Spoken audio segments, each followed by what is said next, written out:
Let's look at what actually determines the price elasticity of demand.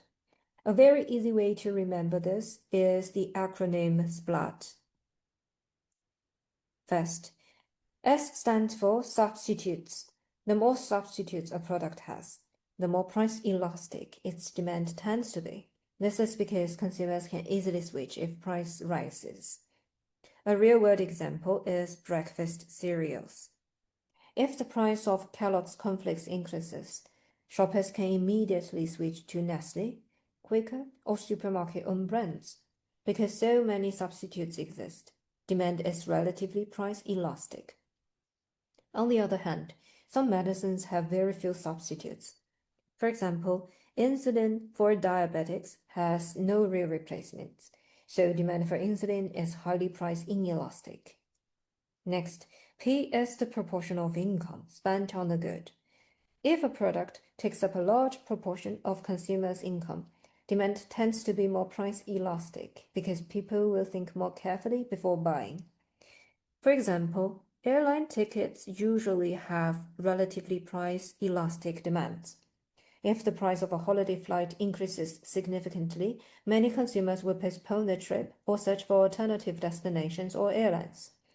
But something like salt or toothpaste takes up a tiny share of income. Even if the price doubles, the actual monetary difference is small, so demand is very inelastic. The third factor refers to whether the good is a luxury or necessity. Necessities tend to have inelastic demand, while luxuries tend to have more elastic demand. A real-life necessity example is electricity for household heating and lighting. Even if the price of electricity rises, people still need a basic amount to live comfortably. Meanwhile, designer handbags, high-end watches, and premium hotel stays behave like luxuries. If their prices rise, consumers can easily cut back, so demand is more price elastic. The letter A stands for addictive and habit-forming goods. The more addictive a product is, the more price inelastic its demand tends to be, because consumers feel compelled to continue purchasing even after a price increase. A clear real-world example is cigarettes. Cigarette demand is price inelastic because addiction limits the consumer's ability to reduce consumption when prices rise.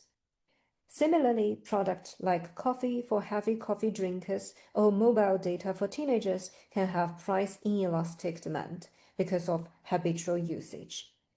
Finally, T stands for time.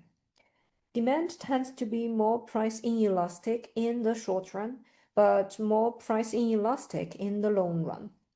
For example, in the short run, if petrol prices rise sharply, most drivers cannot immediately change their behavior because they still need to commute to work. This makes short-run demand very price inelastic. But over the long run, consumers can have more time to adjust. They can buy more fuel-efficient cars, switch to public transport, car share, or even relocate closer to work. So petrol demand becomes more price elastic in the long run. So remember, these 5 factors are the key determinants of price elasticity of demand and will help you analyze consumer behavior.